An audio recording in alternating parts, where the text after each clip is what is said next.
नमस्कार। मैं आर के राहुल यादव भारत की जीत चैनल में आप लोग का स्वागत करता हूं।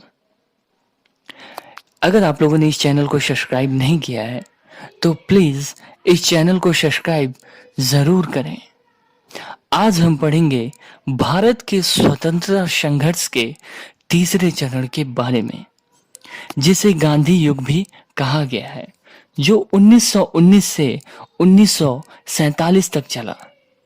इसमें महात्मा गांधी जी के जन्म के बारे में भी बताया गया है।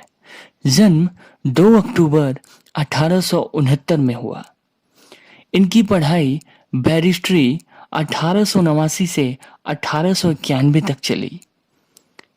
ये दक्षिण अफ्रीका में गए 1893 में व्यापारी अब्दुल्ला के बुलाने पर। डरबन से प्रिटोरिया के क्रम में पेरिसबर्ग में रेल कांड हुआ। 1894 में नटाल इंडियन कांग्रेस की स्थापना की। 1903 में द इंडियन ओपिनियन अखबार बना। 1904 में फिनिक्स आश्रम की स्थापना हुई। 1906 में प्रथम सत्याग्रह का प्रयास या प्रयोग किया गया। 1909 में हिंद स्वराज पुस्तक लिखी गई। गांधी जी 9 जनवरी 1915 को भारत लौटे। इसी दिन भारत में प्रवासी दिवस मनाया जाता है और यहाँ आकर उन्होंने अपना गुरु गोपाल कृष्ण गोखले को चुना। तत्पश्चात उन्होंने 1916 में साबरमती आश्रम का स्थापना भी किया। इसके बाद राजकुमार शुक्ल ने गांधी जी से 3 कड़िया प्रणाली का संबंध बताया और आमंत्रण देकर चंपारण में किसान की दशा देखना था, स्थिति देखना था, और इस आमंत्रण को गांधी जी ने स्वीकार किया और वे चंपारण पहुंचे और वहां चंपारण सत्याग्रह चलाए। किसानों के लिए यह वह गांधी जी का पहला सत्याग्रह किया गया और यह सत्याग्रह काफी सफल रहा, जिसे किसानों की सुनी गई और 25% लगान व 3 कड़िया प्रणाली हटा दी गई। इस सफलता को देखकर रविंद्रनाथ टैगोर ने गांधी जी को महात्मा गांधी की उपाधि दी। इसके बाद 1918 में टेक्सटाइल मिल में लेबर को जो अत्याचार व बोनस नहीं दिया जा रहा था, उसके लिए उन्होंने 1918 में अहमदाबाद मिल मजदूर आंदोलन चलाया और भूख हड़ताल किया पहली बार। इसके बाद उन्होंने 1918 में ही गुजरात में खेड़ा आंदोलन में भाग लिया, जहां उनके प्रमुख सहयोगी सरदार वल्लभ भाई पटेल थे। कारण किसानों की फसल नष्ट के बावजूद लगान मांगने पर किया। खिलाफत आंदोलन, ये बहुत ही इम्पोर्टेंट टॉपिक है। 1919 से 1922 तक तुर्की में किसानों के एक नेता होते थे जिन्हें खलीफा कहा जाता था। उनके खिलाफ जब ब्रिटिशर्स अनैतिक व्यवहार करते हैं तो उसके विरोध में ये खिलाफत आंदोलन शुरू होता है। खिलाफत आंदोलन का नेतृत्व पहले दिन बंधुओं ने किया। बाद में इसका नेता गांधी जी को बनाया गया। इसमें गांधी जी मुस्लिम लीग को भी आंदोलन में जोड़ना था। मकसद, इसी के बीच जलियांवाला बाग हत्याकांड हुआ और ये आंदोलन असहयोग आंदोलन में आ गया। ये भी बहुत ही इम्पोर्टेंट टॉपिक है। असहयोग आंदोलन 1920 से 1922 में ये भी हुआ था। 1920 में शुरू हुआ और गांधी जी ने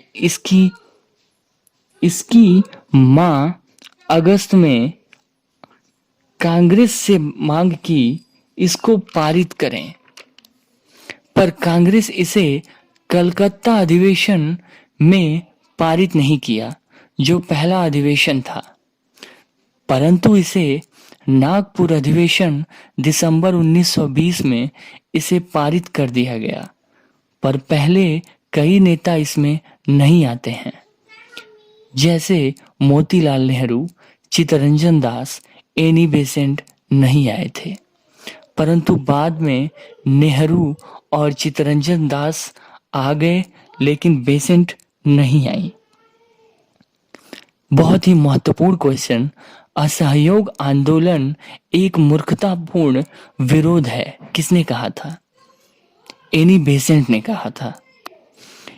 इसी समय एक घटना हुई 5 फरवरी 1922 को गोरखपुर में, जिसे हम चौरी चौरा हत्याकांड 5 फरवरी 1922 कहते हैं। इसमें एक थानेदार प्लस 21 सिपाहियों को थाने में बंद कर ग्रामीणों ने आग लगा दी। इस घटना को गांधी जी ने हिंसात्मक घटना बताया और 11 फरवरी 1922 को असहयोग आंदोलन वापस ले लिया, लेकिन बाद में सारे नेता इसे स्वीकार कर लिया। इस घटना के बाद चित्तरंजन दास और मोतीलाल नेहरू दोनों गांधी जी के विचारों से सहमत नहीं थे, जिसके बाद वजह उन्होंने अपनी एक अलग नई पार्टी बनाई, जिसका नाम स्वराज पार्टी मार्च 1923 में स्थापना इलाहाबाद में हुई।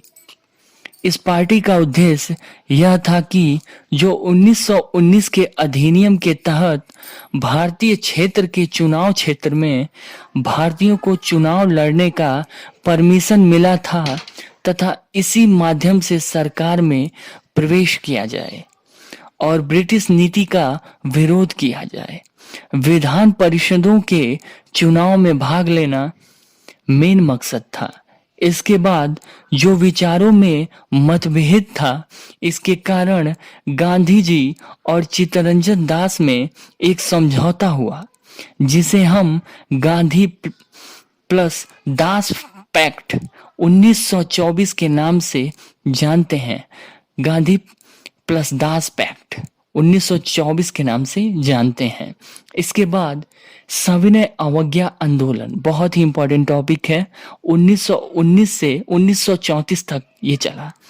इसके बाद गांधी जी द्वारा दूसरा बड़ा आंदोलन यही चलाया गया। इसमें गांधी जी ने 1930 में 11 सूत्री मांग रखी। उस समय भारत के वायसराय इरविन थे, जिसमें महत्वपूर्ण थे सेना का खर्च कम करना, भारतीयों जो बंदी थे उनको रिहा करना था। लेकिन ये मांग का इरविन पर फर्क नहीं पड़ा, जिसके कारण गांधी जी ने ये घोषणा किया कि वो इसके लिए आंदोलन करेंगे, जिसे दांडी मार्च 12 मार्च 1930 को शुरू किया गया। दांडी मार्च 12 मार्च 1930 को शुरू हुआ। साबरमती आश्रम से दांडी जो गुजरात में है वहां तक चलाया गया। 12 मार्च 1930 से 1906 अप्रैल 1930 तक चलाया तथा नमक उठाकर इस कानून को तोड़ा गया और इसी दिन से सविनय अवज्ञा आंदोलन की शुरुआत की गई। पहले दांडी मार्च में केवल 18 लोग थे, पर बाद में इस आंदोलन में लाखों लोग जुड़ गए और 241 मील की दूरी तय की, जिसे देखकर सुभाष चंद्र बोस ने इसकी तुलना नेपोलियन और मुसोलिनी की यात्रा से की। और सविनय अवज्ञा आंदोलन वो आंदोलन था जिसमें महिलाओं की भागीदारी सबसे ज्यादा थी।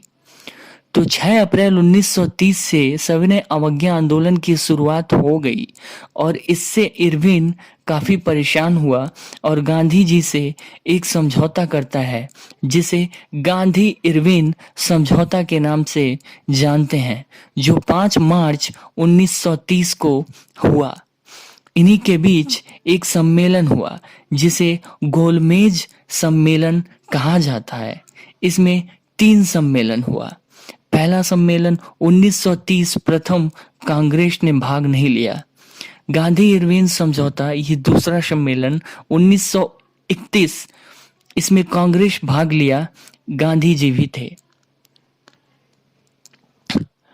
1932 तीसरा